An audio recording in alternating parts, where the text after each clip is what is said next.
용서라고 하니까 내가 누구를 또 용서하라고 하는 말이냐?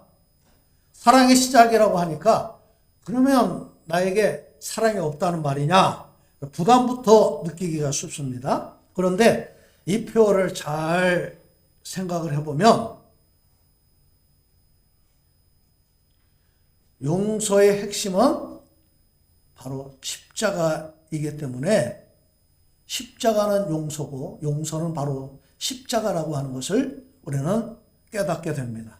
주님은 십자가 위에서 7마디 말씀을 하셨죠. 그것을 뭐라고 그래요? 가상칠언이라고 그렇게 말씀을 합니다. 첫 번째 하신 말씀이 바로 용서의 말씀이에요. 아버지, 저들을 용서하여 주옵소서. 자기들이 하는 것을 알지 못함이니이다. 사도행전 7장을 보면 스데반 집사가 순교당할 때 그 얼굴이 무슨 얼굴이 됐다고요? 천사의 얼굴과 같이 되어서 부르짖어서 하나님 앞에 이렇게 기도했습니다. 주 예수여, 내 영혼을 받으시옵소서. 주여, 이 죄를 저들에게 돌리지 마옵소서. 그 십자가 정신은 죄 사함이고 용서라는 거예요. 그 복음의 핵심 가치가 바로 십자가고 용서라고 그렇게 말씀을 드릴 수가 있습니다. 이 십자가의 용서, 하나님의 용서는 하나님의 절대적인 사랑으로 이루어지기 때문에 로마서 5장 8절은 이렇게 말씀하고 있습니다. 우리가 아직 죄인 되었을 때에 그리스도께서 누구를 위해서 죽으셨어요? 예, 우리를 위하여 죽으심으로 하나님께서 우리에게 대한 자기의 사랑을 확증하셨느니라. 아멘. 하나님은 두 가지 속성을 가지고 계십니다. 공의의 하나님, 그 다음에 사랑의 하나님. 하나님은 사랑이십니다. 동시에 하나님은 정의의 하나님, 공의의 하나님이십니다. 사랑은 죄를 덮는 겁니다. 허물을 덮어주는 겁니다. 공의는 죄값을 지불하도록 정죄하는 거예요. 죄를 그냥 넘길 수가 없습니다. 하나님의 사랑과 공의가 바로 십자가에서 완성되고 성취되었다는 거예요. 하나님이 세상을 이처럼 사랑하사 독생자를 주셨으니 이는 저를 믿는 자마다 멸망하지 않고 영생을 얻게 하려 하심이라. 하나님의 사랑이 독생자 예수 그리스도를 십자가에서 죽게 하셨어요. 여러분 그것을 믿습니까? 예, 나를 위해서 주님이 십자가에서 죽으셨어요. 동시에 십자가에서 내 죄를 대속하셨기 때문에 죄의 대가를 지불하셨어요. 테텔로스테이, 내가 다 이루었다라고 주님이 십자가 위에서 하신 말씀은 이게 하나님의 공의를 만족시켰다 그 말이에요. 그러니까 십자가는 하나님의 사랑과 공의를 동시에 완성시킨 그런 역사가 십자가에서 있었다는 겁니다. 이 예수를 하나님의 그의 피로서 믿음으로 말미암는 화목제물로 세우셨으니 로마서 3장 25절 곧 우리가 원수 되었을 때에 그의 아들의 죽으심으로 말미암아 하나님과 화목하게 되었은즉 화목하게 된 자로서는 더욱 그의 살아나심으로 말미암아 구원을 받을 것이니라. 우리는 죄인입니다.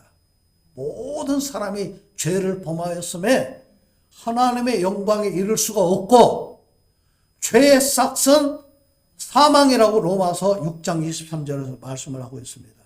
그런데 주님이 십자가 사랑으로 내 죄를 용서해 주셨어요. 아멘? 예, 그 십자가 사랑으로 용서받은 우리는 어떻게 해야 되냐? 용서해야 될 책임이 우리에게 있다는 거예요. 십자가로 내가 용서받았으니 나도 다른 사람을 용서해야 된다고 하는 것이 바로 십자가 정신입니다. 마태복음 주님은 그 주기도문에서 우리에게 용서를 가르치고 있죠. 우리에게 잘못한 사람을 용서하여 준 것 같이 우리 죄를 용서하여 주시고, 내가 다른 사람 용서한 것처럼 주님 내 죄도 용서해 주세요. 주님이 십자가에서 내 죄를 용서해 주셨잖아요. 나도 다른 사람을 용서하게 해주세요. 그게 주기도문입니다. 마태복음 18장을 보니까 베드로가 주님께 묻습니다. 주여, 형제가 죄를 범하면 몇 번이나 용서하여 주리이까? 7번까지 하리이까? 유대인 랍비들은 정통적으로 3번 용서하라고 가르쳤어요. 베드로는 거기다가 2배를 곱하고 1번을 더해가지고 내가 7번까지 용서하면 됩니까? 자신만만하게 이야기한 거예요. 아니, 1번, 2번 용서했으면 됐지. 3번 용서하는 것은 대단한 겁니다. 그런데 주님은 몇 번 용서하라고 하셨어요? 여러분 잘 보세요. 70번씩 7번입니까? 7번씩 70번입니까? 예. 7번씩 70번이에요. 마태복음과 누가복음에 똑같이 그렇게 기록이 되어 있습니다. 누가복음 17장 3절 4절은 이렇게 똑같은 말씀을 기록하고 있습니다. 만일 네 형제가 죄를 범하거든 경고하고 회개하거든 용서하라 그러시면서 하루에 내게 7번 죄를 짓고 7번 내게 돌아와 회개하면 너는 용서하라 그렇게 말씀하셨어요. 7은 완전수지요. 10도 완전수입니다. 그러니까 7 곱하기 70하면 몇 번이에요? 490번. 490번 용서하라고 하는 말은 무슨 말입니까? 무한정으로 용서하라는 거예요. 계속 용서하라고 하는 그런 말씀입니다. 그러면서 주님은 그렇게 해야 하는 비유를 들어서 말씀을 하셨어요. 10,000달란트 빚진 자가 있다는 거예요. 갚을 수가 없습니다. 소유를 팔고 아내를 팔고 자식까지 다 팔아도 10,000달란트를 갚을 수가 없어요. 1달란트는 6,000데나리온인데 한 데나리온이 노동자 하루의 품값이잖아요. 금으로 말하면 금 34kg. 1달란트가 어마어마한 금액입니다. 그런데 10,000달란트라고 하니까 아니 종에게 그런 재산이 어디 있으며 그 많은 돈을 어떻게 갚을 수가 있겠습니까? 그 사람은 종입니다. 그래서 주인이 그 사람을 불쌍히 여겨서 빚을 탕감해주고 놓아주었다는 거예요. 용서해 줬어요. 그런데 10,000달란트 빚을 용서받은 종이 100달란트 빚인 동료의 복돌미를 붙잡아다가 그에게 빚을 갚으라고 독촉을 합니다. 100데나리온 빚인 그 동료가 기다려주면 다 갚겠습니다. 그랬는데 기다려주지 않고 그를 독촉하면서 감옥에 갔다가 가두었다는 거예요. 여기서 주목해야 될 사실은 이 사람이 10,000달란트 빚진 것을 용서받은 사실을 다른 사람들이 알고 있을까요? 모를까요? 다 알고 있어요. 그래서 같은 동료들이 그 사람을 주인에게 얘기했다는 거예요. 주인이 저 사람이 10,000달란트 빚지고 용서받고도 100데나리온 빚진 자기 동료를 용서하지 않고 그를 감옥에 가두었습니다. 그래서 주인이 하는 말이 악한 종아 내가 너를 불쌍히 여긴 것 같이 너도 내 동료를 불쌍히 여김이 마땅하지 아니하냐. 그 사람을 감옥에 가두었다는 거예요. 주님이 또 이렇게 말씀을 하셨습니다. 너희가 각각 마음으로부터 형제를 용서하지 아니하면 너희 하늘 아버지께서도 너희에게 이와 같이 하시리라. 10,000달란트 빚진 사람이 누구라는 거예요? 예, 십자가 은혜를 입은 바로 저와 여러분들이라는 겁니다. 그것이 십자가 은혜예요. 오늘 저희가 십자가를 바라보면 사랑의 원자탄도 만들 수 있는 거예요. 아멘? 예. 용서받은 우리는 십자가 앞에 나갈 때 은혜가 아닌 것이 없어요. 은혜 아니면 살아갈 수가 없네. 아까 우리 복음성가 찬양을 했잖아요. 십자가 앞에 용서받지 못할 죄가 없고 구원받지 못할 사람이 없습니다. 우리 인간은 다른 사람에게 용서할 수 없어요. 복수하는 것이 우리 사람의 생리입니다. 그런데 십자가 앞에 나가면 우리는 고백해야 돼요. 주여, 나는 죄인입니다. 주님이 나를 위해서 십자가에 죽으셨기 때문에 내가 하나님의 자녀가 되었습니다. 내가 용서받아 구원받은 자가 되었으니 용서하는 삶을 살겠습니다. 라고 고백할 수밖에 없어요. 아멘? 예. 주님은 오늘 말씀에서 이사야를 통해서 회개를 촉구함과 동시에 하나님의 용서의 약속을 선포하고 있습니다. 자, 3가지 말씀을 오늘 말씀에서 찾을 수가 있는데, 첫째, 하나님을 찾고 부르라, 그렇게 말씀을 했습니다. 우리 6절 읽겠습니다. 시작. 너희는 여호와를 만날 만한 때에 찾아라. 가까이 계실 때에 그를 부르라. 언제 하나님을 찾으라고요? 만날 만할 때. 언제 하나님을 부르라고요? 가까이 계실 때에. 여러분, 그때가 언제일까요? 어려운 일이 있을 때가 아닐까요?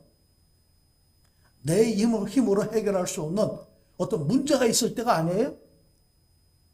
우리가 하나님을 간절히 찾을 때가 언제입니까? 내 힘으로 할 수 없을 때, 하나님을 찾을 때, 하나님의 이름을 부를 때가 바로 그때입니다. 이스라엘 백성들이 애굽에서 고역을 당하니까 사는 게 너무 힘들었어요. 그래서 어떻게 했습니까? 하나님을 찾고 부르짖었습니다. 출애굽기 2장 23절. 이스라엘 자손은 고된 노동으로 말미암아 탄식하며 부르짖으니 그 고된 노동으로 말미암아 부르짖는 소리가 하나님께 상달된지라. 하나님께서 모세를 부르셔서 애굽으로 보내시면서 이렇게 말씀하십니다. 내가 애굽에 있는 내 백성의 고통을 분명히 보고 그들이 그들의 감독자로 말미암아 부르짖음을 듣고 그 근심을 알고 건져내고 인도하여 아름답고 광대한 땅, 젖과 꿀이 흐르는 땅으로 데려가려 하노라. 이제 가라. 하나님을 찾고 부를 때 하나님은 그 소리를 들으시고 찾는 것을 보셨어요. 그리고 그들을 건져내서 출애굽하도록 인도해 주신 줄로 믿습니다. 이사야 31장 1절 보니까 도움을 구하러 애굽으로 내려가는 자들은 화 있을진저 그들은 말을 우려하며 병거의 많음과 마병의 심히 강함을 의지하고 이스라엘의 거룩하신 자를 앙모치 아니하며 여호와를 구하지 아니하거니와. 3절에 보니까 애굽은 사람이요 신이 아니며 그 말들은 육체요 영이 아니라. 신이나 영이 아닌 것들을 찾아 도와달라고 아무리 사정을 해봤자 소용이 없다는 거예요. 이스라엘의 거룩하신 하나님을 찾아서 그에게 도움을 구하라, 바로 그 말입니다. 우리가 국가적인 위기, 누구에게 도움의 손을 내밀 수 있습니까? 아무도 도와주지 않아요. 이 국제 정세가 얼마나 냉혹한지 모릅니다.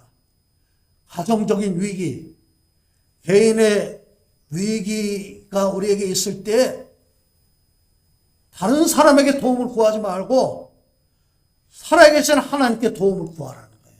아멘? 그것이 오늘 6절에 있는 말씀이에요. 만날 만한 때에 여호와를 찾는 거예요. 그것이 가까이 계실 때에 하나님의 이름을 부르는 겁니다. 잠언 8장 17절에 보니까 나를 간절히 찾는 자가 나를 만날 것이라 그랬어요. 여러분, 하나님을 간절히 찾으면 하나님 반드시 만나주시는 하나님이신 줄로 믿습니다. 우리 예전에 기도원에 가서 산에 올라가서 기도할 때 저도 간절히 기도 제목을 가지고 그렇게 기도해 봤어요. 얼마나 많은 사람들이 기도원을 찾아가고 산을 찾아가서 하나님 앞에 부르짖어 기도했습니까? 그렇게 하다가 주님을 만나고 문제가 해결되고 그렇게 새로운 인생의 역사가 일어나는 일이 얼마나 많았는지 모릅니다. 시편 34편 10절을 보니까 젊은 사자는 궁핍하여 줄일지라도 여호와를 찾는 자는 모든 좋은 것에 부족함이 없으리로다. 아멘. 여러분, 그 6절에 보니까 너희는 여호와를 만날 만한 때에 찾으라 그랬지요. 영어에 보니까요, 영어 성경에 보니까 find도 찾는 거고 seek도 찾는 거예요. find는 잃어버린 거를 찾는 거예요. seek는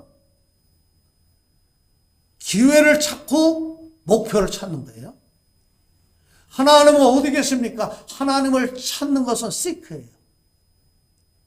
부른다, 기도하라는 거죠. 자, 기도해라 그러면 사람들이 어려워합니다. 그런데 하나님의 이름을 부르는 것은 너무나 쉬워요. 하나님을 찾는 사람은 하나님의 이름을 부르면 돼요. 하나님 하고 이름만 불러도 된다는 거예요. 아멘? 하나님 나를 도와주세요. 하나님 나를 용서해 주세요. 하나님 나를 구원해 주세요. 하나님 내게 힘을 주세요. 비사요구 사용하지 않아도 괜찮아요. 하나님을 찾고 하나님을 부르는 것은 어려운 일이 아닙니다. 찾으면 만나주시고 부르면 응답하시는 하나님이신 줄로 믿습니다. 그 말씀을 우리 주님이 하셨지요. 구하라. 그래야면 주실 것이요. 찾으라. 그러면 찾아낼 것이요. 문을 두드리라. 그래야면 열릴 것이니. 구하는 이마다 받을 것이요. 찾는 이는 찾아낼 것이요. 두드리는 이에게는 열릴 것이니라. 구하면 주신다는 거예요. 찾으면 찾게 된다는 겁니다. 두드리면 열어주신다는 거예요. 그러나 주님이 구체적인 예를 들어주셨지요. 너희 중에 누가 아들이 떡을 달라고 하는데 뱀을 던져주면서 얘따 이거나 먹어라 할 부모가 어디 있느냐. 그 자식이 굶고 있는데 부모 마음이 어때요? 자기 살을 베어서라도 그 자식에게 먹이고 싶잖아요. 순한 방법 가리지 않고 부끄러움을 무릅쓰고, 예전에 저도 어렸을 때 보면 심부름을 어머니가 보내는데 외상으로 가서 뭐를 가져오라고 심부름을 보내요. 가기 싫어요. 돈을 주면서 가라고 그러면 얼른 가서 사오는데 가서 외상으로 이거. 근데 그 옛날에는 그 동네에서 가게 하는 사람이 어느 집 자식인지 말 안 해도 다 알아요. 가면 그냥 다 줍니다. 한 번도 주인이 안 준 적이 없어요. 그런데 심부름 하는 사람은 그게 싫어요.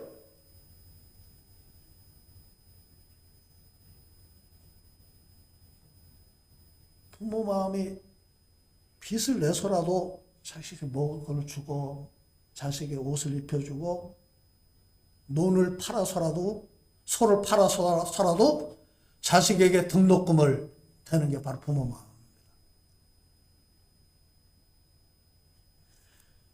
너희가 악한 자라도 좋은 것으로 자식에게 줄 줄 알거든 하물며 하늘에 계신 너희 아버지께서 구하는 자에게 좋은 것으로 주시지 않겠느냐. 아멘.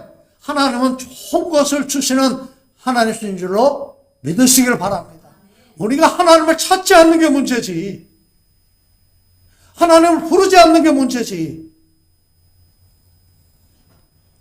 오늘 저와 여러분들이 금년에 하나님을 찾고 하나님을 부르는 그런 하나가 되시기를 주님의 이름으로 축복합니다. 자, 두 번째, 악한 길과 불의한 생각을 버려야 됩니다.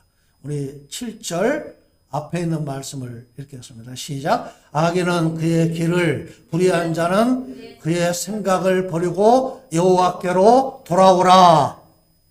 악한 길은 무엇일까요? 하나님을 떠난 자의 길입니다. 악한 길과 불의한 생각을 버려라 그 말은 하나님을 찾으라 그 말입니다. 하나님께 돌아오라 그 말입니다.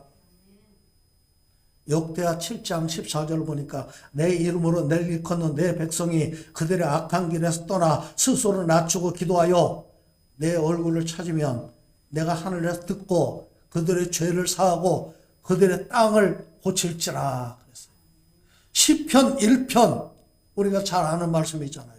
복 있는 사람은 악인의 꾀를 쫓지 아니하며 죄인의 길에 서지 아니하며 오만한 자의 자리에 앉지 아니하고 오직 여호와의 율법을 즐거워하여 그 율법을 주야로 묵상하는 자로다.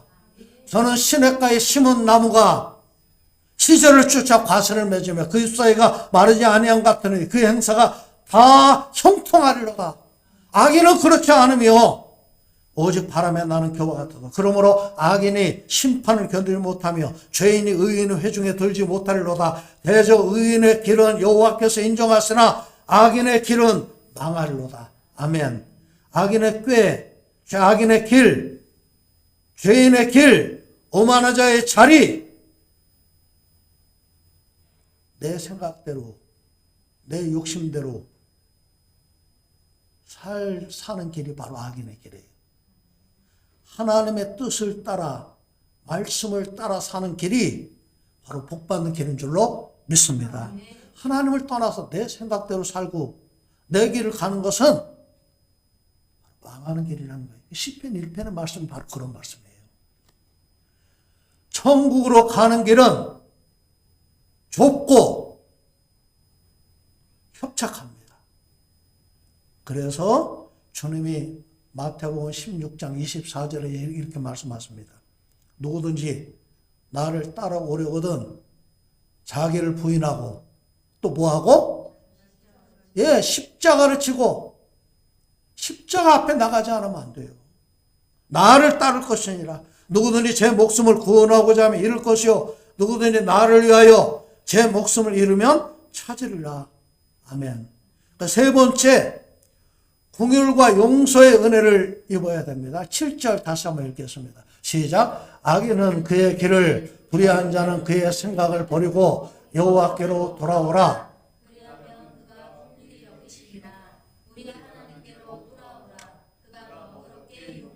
예, 긍휼히 여기시고 우리를 용서하신다는 거예요. 이 긍휼과 용서는, 긍휼은 불쌍히 여기는 거잖아요. 그 용서라고 하는 이 뿌리는 긍휼, 사랑, 용서 다 포함하고 있는 거예요. 이게 긍휼과 용서를 다른 말로 말하면 사랑이라고 말할 수도 있고 은혜라고도 표현을 할 수가 있습니다. 누가 긍휼과 용서의 은혜를 입게 됩니까? 6절에 말씀하고 있죠. 하나님을 찾는 자, 하나님의 이름을 부르는 자. 아멘. CBS의 그 새롭게 하소서라고 하는 프로그램에 코미디언 그 조혜련 씨가 나와서 간증을 하는데 저는 참 은혜를 받았습니다. 이 조혜련 씨는 어렸을 때부터 여러분 그 창가학회라고 들어보셨어요? 남묘 호랑갱교 이름도 어려워요. 저도 그 어렸을 때 남묘 호랑갱교 얘기를 들어봤습니다. 열심히 그 본인과 어머니와 뭐 그 집안이 다 그 남묘 호랑갱교를 열심히 믿었다는 겁니다. 이 조혜련 씨는 뭐든지 열심히 했다는 거예요. 일본어를 배우려고 6개월 동안 밤낮으로 일본어를 외우고 공부해가지고 6개월 만에 일본어를 마스터할 정도로 그렇게 아주 열심히 있는 그런 사람입니다.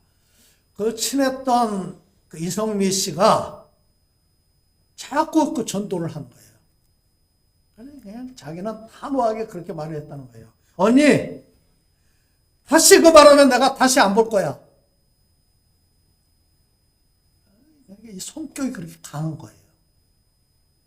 이성미 씨가 그 캐나다에 가버리니까 너무 언니가 보고 싶어가지고 캐나다 밴쿠버까지 찾아갔대요. 근데 이성미 씨가 자기 수첩을 이렇게 보여주면서 야, 내가 지금 200명의 사람을 여기 적어놓고 내가 기도를 하고 있는데 자, 봐라. 내 이름이 7번째 있다. 근데도 이 콧방귀도 안 낀 거예요.